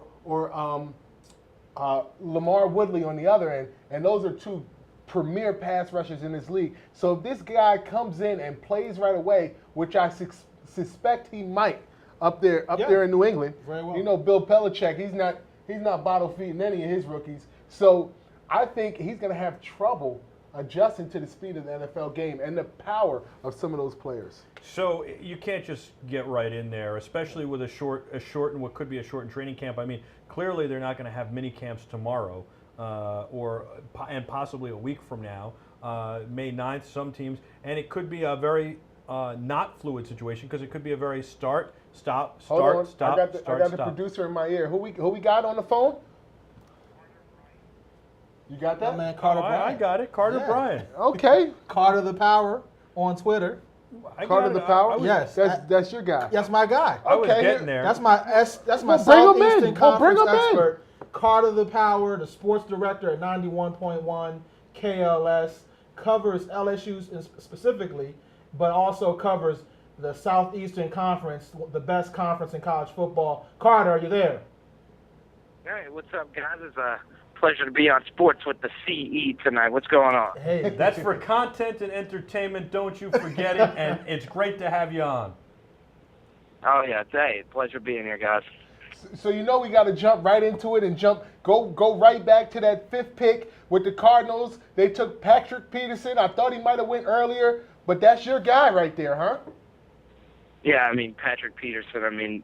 By far the most enjoyable player I've gotten to cover since I've been here at LSU. And the most interesting thing about Patrick Peterson is that when I would speak to him, we would have just long conversations about the NFL. How growing up, he looked up to guys like Deion Sanders. He grew up looking at all the great cornerbacks that have ever played the game. And then also when he came to Pro Day here, he told me all about his dinner he had with Coach Ron Rivera when Rivera came down for the Pro Day. And he also told me that, Deion Sanders, Darrell, Reid were texting him, telling him about the process of being a top corner going into this draft. From covering him, he loves the NFL more than anything. He's always wanted to be an NFL player. He wants to be that shutdown corner who everyone fears. And when you look at the NFL right now, guys, there really are only 2 shutdown corners with Darrell Revis and Navi Asamoah. So if Patrick Peterson could be one of those guys, it just would not surprise me, just because he's been so dead set on the NFL since the beginning of his junior year. I would argue a little bit that Champ Bailey, even though he's late in his career, he has the ability to shut down top receivers in any game. I got to tell you something. I think Champ Bailey is, at this point, overrated. And I'll tell you, I think he might be even a little overrated earlier in his career. Yeah. I think it's a little bit more hype than actual play. And I'm not saying he's not good. I'm just saying he's not it's actual play because I. And you think he still has it? And I know he still has it. There's no cornerback in the league that is more fluent than Champ Bailey. There's no other cornerback in the league. I mean, Champ started out with the Redskins, and I believe Champ is in that Darrell Green mode where he has gas in the tank. He's played 13 seasons. I think he still has 3 to 5 good seasons left into him. Now, if he's in the conversation with Darrell Revis and Asamoah, maybe not so much, but I think he's right at the top of that very next group of cornerbacks still after 13 seasons. And I think Antoine Cromartie's a pretty good corner. And when Darrell Revis got hurt, he showed that he can be that lockdown, almost as good as Darrell Revis, not quite. But I think Patrick Peterson, going back to that pick, that's a great pick for the Cardinals. They have the other Cromartie over there at the other corner. Right, I'm blanking on the first names too. But Card, I want to get back to you. I mean, what is Patrick like? Is he going to be the kind of guy like Revis where we're going to start hearing about Peterson Allen, or is he a more low key type of individual? he's the farthest thing from low-key that you'll ever meet. I mean, he's confident. I mean, the first time I ever spoke to him was before last season, and I asked him, you know, players usually say we take games day by day, team by team, but I just flat out asked him, do you look forward to going up against A.J. Green and Julio Jones? He said, Carter, it's tough to keep my mind off going against the best there is out there. And Patrick, he's a gamer. He wants to go against the best of the best in the NFL, and that's just who he is. And he wasn't afraid to ever talk about saying he's the best player in college football. I mean, for goodness sakes, after 4 weeks of the season, he strikes the Heisman pose after running into the end zone. So, I mean, this guy's confident. And as a cornerback, I mean, he wants to be that guy. He wanted to be number one. He wanted to be the number one overall pick. He goes all the way down to the Arizona Cardinals, and anywhere he goes, he's going to bring a lot of energy. Les Miles always talked about that this guy was a guy that wanted to win more than anybody on the team. And when you looked at the best opponents LSU played this year, Peterson played pretty well considering that they never threw his way. And one thing I like about Peterson, not only is he a shutdown corner, you can put him out on the island and let him do his thing, but he also on fourth down will get back there and return punts for you. Right. And he's a very good returner. I don't see him being in the kickoff on the kickoff returns or kickoff return unit. But as a punt returner, he's definitely a very viable, very explosive. Is there a difference, and if so, why is there such a difference between a punt returner and a kick returner? And you see it so much in the league and in the game where the guy who's the kick returner, who can run one back, who can get 40, 50 yards on a kickoff, is not the guy returning punts. And there's so much moving around and trying to figure out. Gene could give us a great analysis. I'm sure you can too. I think the difference to me is a kick returner is more speed, more straight up and down speed, where a punt returner is more quick and more elusive. You're gonna have psycho. You gotta be a little psycho to have big guys like you running down at them without coming at you as you're trying to catch that ball. Yeah, because they have the guys coming at them full speed, but most of the guys are going to get there at the same time. You make a couple guys miss, and you're going as a punt returner. Right. Whereas a kickoff returner, if you make a couple guys miss, there's another line of guys that can catch you. So you need that all-out just speed. So it is a different skill. It's more quickness to me. Most punt returners, if you can compare punt returners and kick returners, some people. And it's got to be explosive off the gate instead of for a punt returner, as opposed to he can take a few strides to get going on a kick return. Exactly. You got to be quick and be able to burst as a punt returner. Whereas as a kick returner, if you can get that, get going maybe 10, 15 yards before a guy gets to you. As a punt returner, there might be a guy in your face right now that you have to make miss. One of those gunners gets down there early, or a guy from the interior. But that being said, I'm interested to see how the rule changes that the competition committee made for kickoffs, and I believe punts as well, will impact the game. Yeah, the kickoff, I don't even like that kickoff. I don't know a guy who likes them. Everybody I've talked to doesn't. No. Certainly fans I've talked to don't like them. It seems like nobody likes them. But getting back to Carter, Brian Carter, you still there, right? Oh yeah, all day, every day, enjoying this conversation right now. Okay, so since you're an SEC guy, we got to ask you about the first pick. We got to ask you about Cam Newton. What you think about the guy, and what you think about him going first to the Carolina Panthers? I mean, Cam Newton's the best player I've ever seen play in person on a college football field. He really can do everything. And with the Carolina Panthers, you guys know this. This is a quarterback league, and Cam Newton, I mean, that's an improvement. I mean, Jimmy Clausen's not the guy. He just can't get it done, in my opinion. And when you look at Carolina's receiver set right now, it's not that great either. That's probably the worst unit in the NFL right now as well. So this is going to be a work in progress. I mean, you saw it with the John Gruden thing, that Cam Newton played in the offense where he got the play and he did nothing else. He just played it out. And if it broke down, he made a play with his legs. Now, it's going to be tough for Newton to transition to the NFL game. I mean, it's a whole new terminology. It's a lot different than running the spread run and shoot that he ran at Auburn. That's going to be a transition for him. But as far as a leader, as far as him taking his team into hostile situations and walking away with victory, number 2 for the Auburn Tigers was the most feared man in the SEC last year. And after talking to all the LSU players and players from other schools across the SEC, they were just in awe of what Cam Newton was able to do in 1 year as an Auburn quarterback. And guys, last year at this time, he was in a 4-way battle to be the starting quarterback at Auburn. Right now, he's the #1 pick in the NFL draft, smiling big for the Carolina Panthers. Well, it's pretty amazing, and you said that the Panthers have a terrible wide receiver core, probably the worst in the league. In saying that, you dissed my boy David Clowney, who I've seen can be a really, really good receiver. I think he's got the potential. I think he knows what he needs to do to be that guy and that difference maker, but he certainly has shown explosiveness, ability to get downfield and make very difficult catches.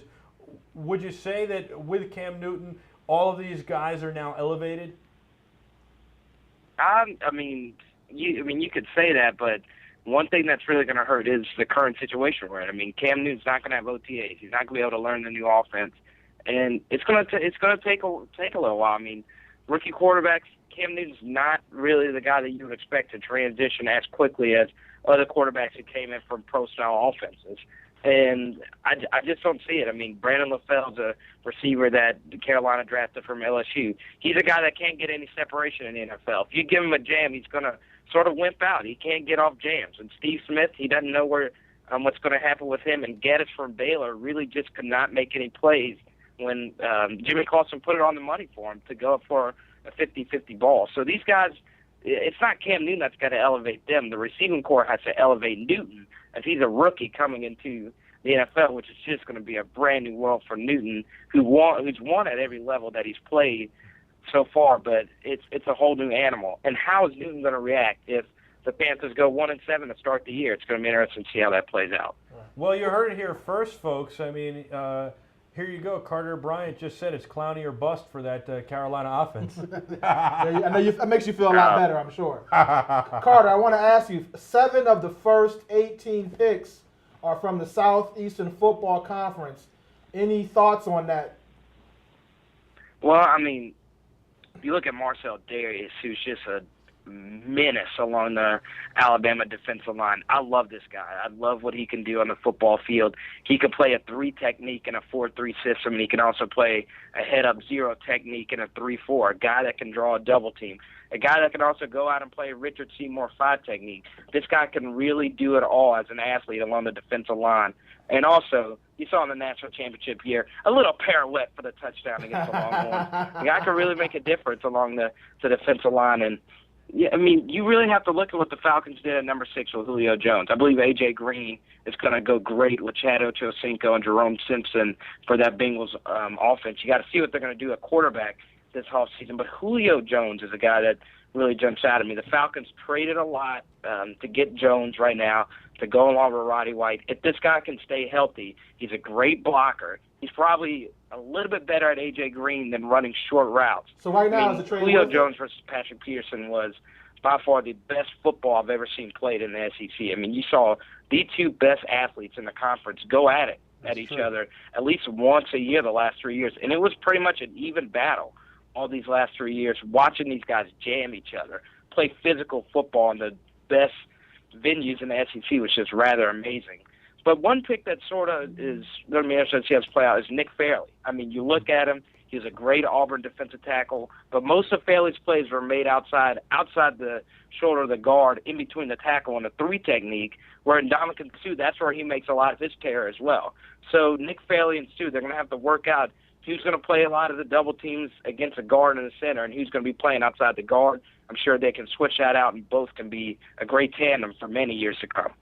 Well, Carter Bryant, we want to thank you very much for joining us here tonight on Sports Daily's special NFL Draft Coverage Live. You had a lot of great answers here. You make intelligent arguments, and I was just kidding you about the Clowney stuff. But we do appreciate your time here tonight, and we look forward to having you back on Sports Daily and Sports.com again in the future. So thanks for joining us. Great job, Carter. Now, what about what he had to say with the SEC and how so many players are coming out of there and making a difference? I mean, I think it's not surprising. I mean, I think year in and year out, the SEC is the best football conference. If I'm not mistaken, 5 of the last 6 or 6 of the last 7? I think besides USC, really, we haven't had a national champion in college football from any other conference other than the SEC in recent years. I think Ohio State won back in 02 or 03, correct, with the Maurice Clarett team. But really, it's been the SEC has dominated college football at the championship level with the BCS championship game. And the level of talent is always superior. I mean, you look at the picks. Like you said, 7 out of the first 8 speaks for itself. 7 out of the first 8 out of the out of the SEC, and you got Von Miller from Texas A&M slipping in there from the Big 12. But besides that, all those players are from the SEC. It must be a great conference. Even though we beat them when I was in college, 3 bowl games. University of Minnesota. Yeah, we beat Golden Alabama. Gophers. We Big beat 10 Alabama. or Big 12? How many teams you have in the 10? Don't worry about that. Big 10, baby.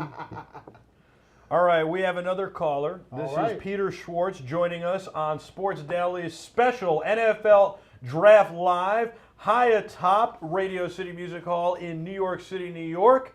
Peter Schwartz is at the Jets facility. Peter, he hosts Schwartz on Sports every Tuesday night at 8 p.m. here on Sports.com. Thanks for joining us, Peter. How are you tonight? I'm doing good, Mike. How are you? I'm doing great. I know this is the last sentence I'll get in before the end of the call, so I'll just say what's going on at the Jets facility, and somebody turned my mic off.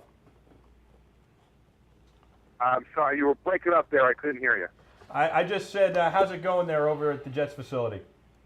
It's going pretty good. Obviously, they're 10, 11 picks away now. The Giants just took Prince Nakamura with the 19th pick in the draft. So we're now 11 picks away from the Jets at number 30.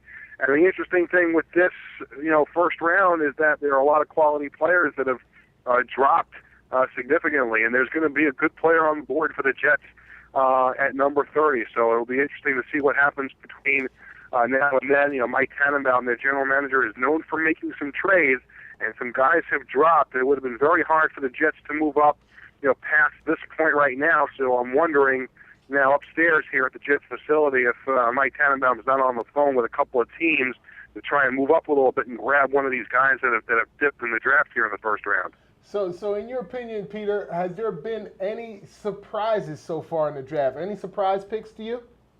Oh, I mean, there's been a few. I mean, the most glaring, the Vikings trading up to draft Christian Ponder, the quarterback from Florida State. Just you wonder what Rick Spielman was thinking there.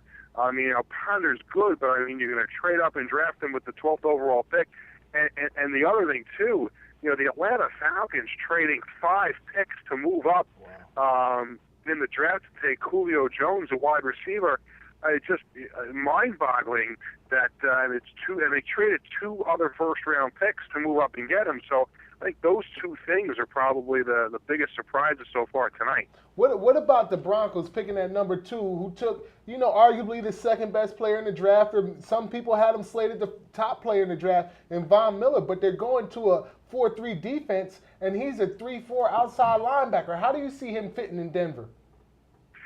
Yeah, that's an interesting. Listen, Von Miller is a talented player, and he's got the ability. He could probably adapt to any defense, and obviously he's going to have to make the transition now in the NFL. I really thought all day today that when everything shook down, that Miller was going to wind up going number 3 to the Bills. I guess a little bit of a surprise he went to the Broncos at number 2, but it's very, very possible when we write the story about this draft 10 years from now that Von Miller could very well be the best player in this draft. What do you think about the Dolphins as well as the Patriots both going offensive line? Does that speak at all to what Rex Ryan and his style of defense has brought to the AFC East? There's no question about it, and it was they're definitely making a point because they're definitely looking at this Jets defense as good as they've been the last couple of years. They're definitely evolving, and you just have the feeling the Jets are going to wind up with a much better pass rush after tonight, because you would think chances are they're going to draft somebody that can rush the passer. Now, the only caveat there is that if Phil Taylor, the nose tackle from Baylor, is off the board at number 30, they could grab him to fill the hole left by Chris Jenkins, who's been injured the last 2 years and is no longer under contract. So clearly the AFC East, fearing what the Jets are going to be able to try to do defensively this year, going after some offensive lineout. And I know the Giants, obviously, they had their eyes on Mike Pouncey. There's no question about it. They thought he was going to be there at 19, but he gets grabbed up a few picks before that by the Dolphins, and that was rumored earlier today that the Dolphins were interested in him. So the Giants had to go in a different direction. But there's no question that, around the AFC, people are looking at the Jets as clearly one of the teams to beat this year. What do you think the Kansas City Chiefs or the Steelers will do in this draft? Obviously, they have very different needs, both of those teams, and a lot can happen before either of these teams pick. But if you had to guess, what would you say? Obviously they have a lot of needs. What is the need they're going to try and fill first, and who's available?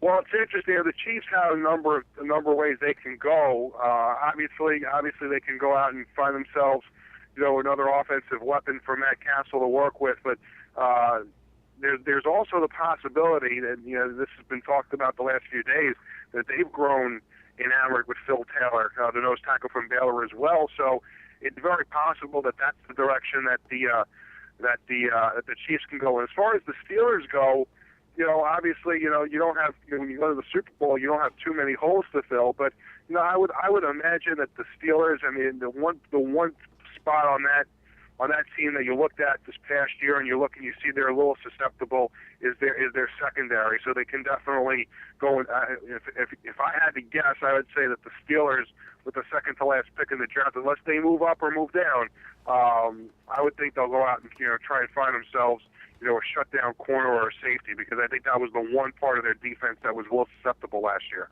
Now let's talk about the team that you're with right now, the New York Jets. And in the past off seasons, they've obviously done a good job with draft picks as well as veteran free agents, and bringing them along and bringing that Jets team up to a level where they can really compete for an NFL championship and a Super Bowl. Now, number one, how has this free agency or this lockout period really affected a team like the Jets, and how is that going to affect them picking today? Well, when you look at what the Jets are going to try to do, tonight, is obviously their first priority to me is they're going to, as I mentioned before, they've been so good defensively the last couple of years, but the one thing that has been a glaring need is to get a pass rush. And when you look at what this Jets defense has done the last couple of years, is they've gotten to the quarterback, but they've done it only via the blitz. So they have not had the one guy, on their defense that other teams, other than Darrell, who's a shutdown corner, but they haven't really had the one guy that you look at and you say, oh, you got to worry about him getting to the quarterback, which is why I think that's the direction they're going to go in tonight. And I think a guy like Akeem Ayers, a linebacker from UCLA, if he's there at number 30 for the Jets, I think he'd be a perfect player. He's very, very, very, very athletic, and has a great nose for the football, which is obviously a characteristic that Rex Ryan looks at in a defensive player. So that's the player that I went with on my blog on WFAN.com this week. I figured that was a player that would be there at 30, and I think that would be a smart pick for the Jets. Now, we know they tried everything with Jason Taylor, but they also have some issues to address with their wide receivers because they're going to be free agents this year. And that's what I was kind of leaning towards, because they did pick up these veteran NFL players that are now free agents. It's really affecting them in re-signing some of those players where maybe that process would have already been done, and now it looks like a glaring need for them. Well, there's no question. I think if they were playing under a new CBA with a salary cap, and there was concern that they were not going to bring back all their guys, and I certainly think that the Jets, and they still might, use a pick later in this draft on a wide receiver. But I think now that the NFL is going to open for business again tomorrow, and that they're going to, in all likelihood, have to go with the same rules that applied last year, and that is no salary cap, well, obviously it makes things a little easier for the Jets. They could go out and they could bring back, all three receivers, Brad Smith, Antonio Holmes, and Braylon Edwards. So it's very possible all three can come back, and in which case it would take the pressure off of drafting a wide receiver. Now, we'll find out tomorrow what the Jets, what the rules are that the NFL is going to go with. But certainly I think for tonight, and tomorrow at least, the Jets, this is going to be on defense. Now, what about the coaching staff and Rex Ryan? And I know Rex and Mike have a good relationship, and we certainly saw that with Hard Knocks. And different teams have different strategies, and there are teams where the coach doesn't really have that much input in the draft, and there are teams where the coach has a lot of input in the draft. But how much input does Rex have in this draft, and how much does that push the fact that the Jets draft somebody defensively?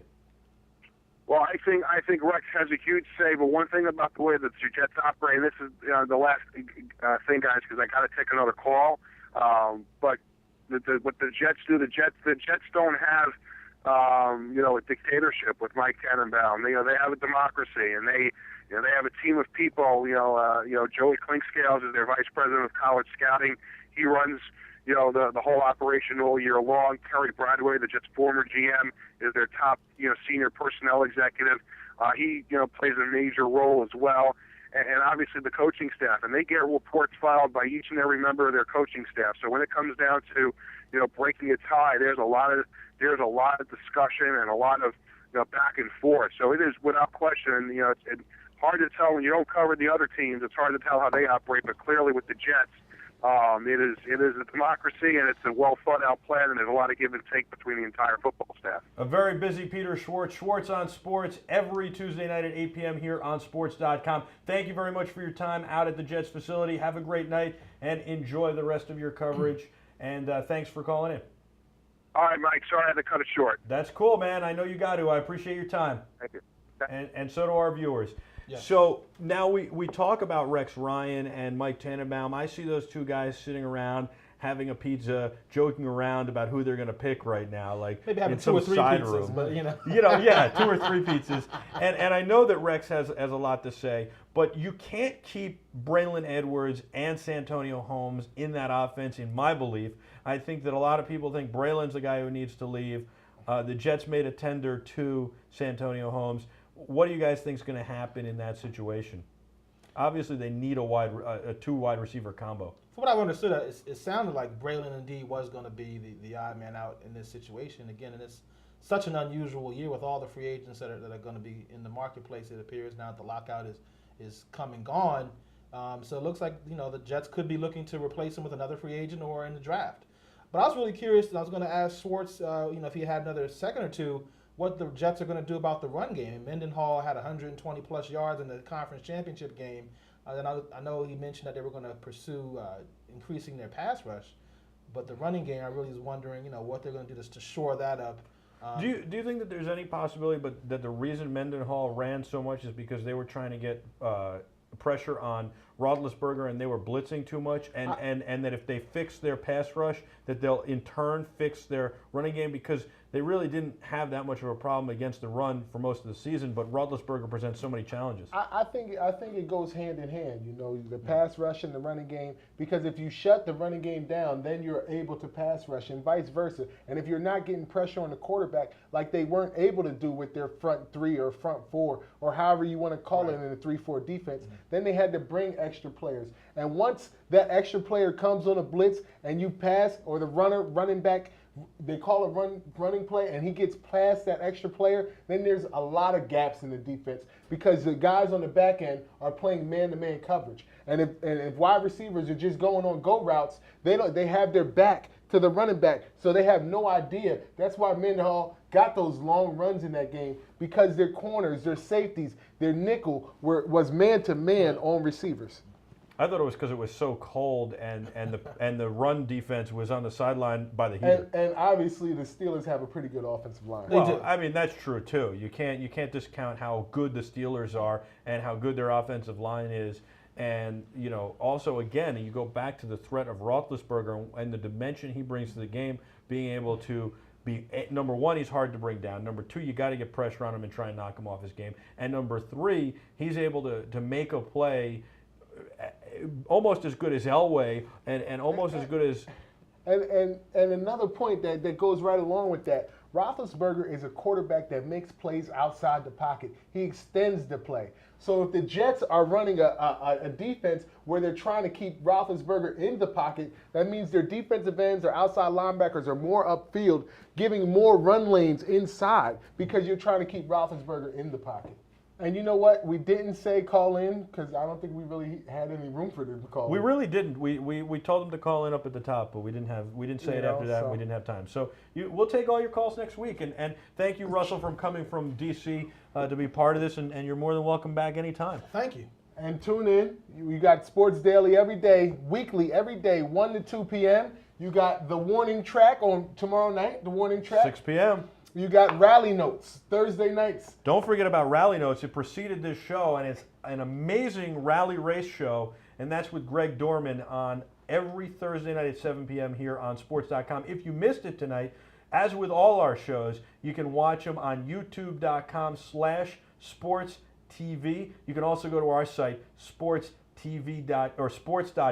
and sports.com, by the way, SPORTCE, Sport Content and Entertainment. Sports.com is a work in progress, but it's coming along, and you can see the progression all the time. The website looks great, by the way. Thank you very much. It's coming along. It's coming along. That's It's all not where we JoJo. want it to be yet. That's all JoJo and JR, not Jeremy Roenick, Josh Rosenwald. So Yeah, it's Great job, definitely guys. coming along. And we'll see y'all next time. sounds good. I'm Michael Artsis. That's Darrell Reid, Russell Fugett. Thanks to all our callers and guests. Thank you.